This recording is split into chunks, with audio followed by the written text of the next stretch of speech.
মহিলা সংরক্ষিত বিলের বিরোধিতা, তীব্র প্রতিবাদ রাজ্য জুড়ে।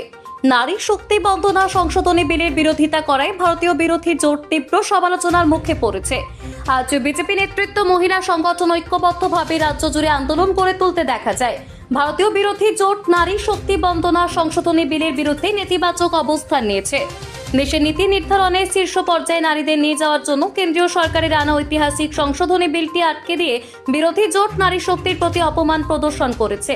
আজ এ নিয়ে অসমের বিভিন্ন প্রান্তে তীব্র প্রতিবাদ সাব্যস্ত করে মহিলা সংগঠন। বাদ পড়েনি বরাক উপত্যকার 3টি জেলাও। শিলচর শহরতলির বিভিন্ন পথ পরিক্রমা করে তারা প্রতিবাদ জানায়। কংগ্রেস মুর্দাবাদ ধ্বনি সহ বিভিন্ন স্লোগানে মহিলা জাগরিত হয় শহরে।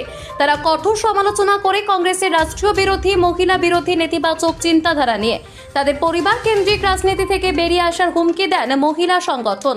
কংগ্রেস এবং তার মিত্ররা নারীদের জন্য আসন সংরক্ষণের এই প্রক্রিয়া বাস্তবায়নে তীব্র বিরোধিতার নীতি গ্রহণ করেছে। মোদী সরকার লোকসভা এবং বিধানসভায় নারীদের জন্য 33% আসন সংরক্ষণ করে 2029 সাল থেকে নারীদের সক্রিয় অংশগ্রহণ নিশ্চিত করতে চায়, কিন্তু ভারতীয় বিরোধী জোটের বিরোধিতা করছে এবং অভিযোগ করছে যে এটি নারী অধিকার লঙ্ঘন করতে চায়।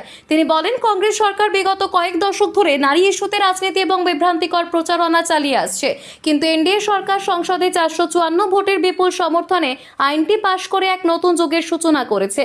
বিজেপি সরকার অনগ্রসর শ্রেণীর নারীদের জন্য আসল সংরক্ষণ নিশ্চিত করে এবং নারী ক্ষমতায়নকে উন্নীত করার প্রয়াস ভেঙে দেওয়ার পথে হাঁটছে বিরোধী শিবির। আজ তারই প্রতিবাদে মহিলা সংগঠন রাজ্য কাঁপায় এবং তারা কড়া সুরে জানান দেয়, ইহাই শেষ নয়, আগামী দিনে বৃহত্তর আন্দোলনে পা বাড়াবে মহিলা সংরক্ষিত বিল পাস না হলে। আরও সতর্ক করে দিলেন মহিলারা যে আগামী দিনে দেশের নারী শক্তি বিরোধী দলগুলো নারী বিরোধী মনোভাবের জবাব দেবে মহিলা সমাজ। 16, 17, 18 যেটা সংসদ 3 দিনিয়া যেটা সংসদে আমাদের অধিবেশন হলো, সেখানে পার্লামেন্টে আমাদের মহিলা বিল, আমাদের সংশোধনী বিল একটা উপস্থাপন করা হয়েছিল, কিন্তু সেই বিলে আমরা বহুমত পাইনি। এর কারণ হয়েছে কংগ্রেস এবং তার সহযোগী দল ভোট দেয়নি। তো আমরা বহুমত না পাওয়াতে এই মহিলা যে 33% রিজার্ভেশন যেটা হওয়ার কথা ছিল সেটা আমরা পাস হয়নি। তার পরিপ্রেক্ষিতে আমরা তারা বিরোধ করে আমরা আজকে বিভিন্ন স্তরের মহিলারা আমরা আজকে র্যালি বের করেছি। এখানে আমরা এর র্যালি মাধ্যমে আমরা কংগ্রেস এবং তার সহযোগী দলকে আমরা ধিক্কার জানাচ্ছি, কারণ মহিলা রিজার্ভেশন বিল যেটা আমাদের মহিলাদেরকে জন্য অপমান করা হয়েছে এই বিলটা পাস না হওয়ার ক্ষেত্রে। কারণ আপনারা জানেন আজকে মহিলাদেরকে এনডিএ যেভাবে নরেন্দ্র মোদী সরকার যেভাবে মহিলাদেরকে আগে নেওয়ার জন্য, ওমেন এম্পাওয়ারমেন্টের জন্য এত কাজ করেছেন, এত কিছু স্কিম করেছেন, সেইখানে রাজনীতি ময়দানে কিন্তু মহিলাদেরকে একটা স্থান দিতে চেয়েছিলেন, কিন্তু আজকে বিরোধী দলের জন্য, কংগ্রেসের জন্য আজকে এই সম্ভব হয়ে ওঠেনি।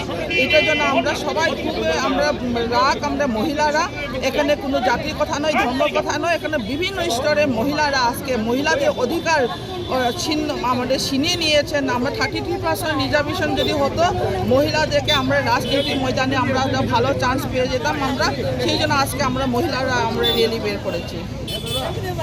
সুযোগ পেতাম, উপকৃত। এখন যদি দেখেন, আপনারাও একটা দেখেন, আপনারা যদি এখানে যদি একজন 30% যদি আমাদের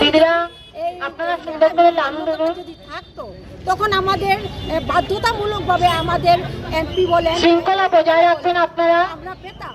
তখন যে আমরা মহিলারা সব করতে পারে, তার জন্য কিছু বলতে হবে না, মহিলারা এমনিতেই সুন্দরভাবে লাইন ধরে থাকবে বলতে পারতাম। কিন্তু এই সুযোগটা যে এই মহিলাদের এই যে সুযোগটা যে এই যে অধিকারটা যে ছিন্ন করে দিয়েছে, তার জন্য আমরা যে একদম সমস্ত মহিলার আজকে যারা মহিলারা এখানে উপস্থিত, যে উদ্দেশ্যে বাড়ি থেকে বেরিয়ে আসছেন এবং এই উদ্দেশ্য সফল করতে আমাদের শৃঙ্খলার প্রয়োজন। এখন আমরা সবাইকে অনুরোধ করব যাতে সুশৃঙ্খলভাবে দাঁড়িয়ে আমরা যেন আমাদের র্যালিটা সার্থক এবং সুন্দর করে তুলতে পারি এবং সমাজকে, রাষ্ট্রকে দেখিয়ে দিতে পারি যে আমরা যে উদ্দেশ্যে লড়াই করছি এবং এই র্যালিটা করছি তা যেন আমরা সার্থক করে তুলতে পারি। সবার প্রতি আমার বিনম্র অনুরোধ যে এখানে আপনারা সুশৃঙ্খলভাবে দাঁড়িয়ে আমরা আর পদযাত্রা এটা আমরা বের করেছি, আমরা সাকসেসফুল হব। এই কংগ্রেস আর বিরোধী দলের যে এই যে নোংরা রাজনীতি আমরা সফল হতে দেব না। নিউজ ডেস্ক রিপোর্ট, যুব বিচিত্রা ডিজিটাল।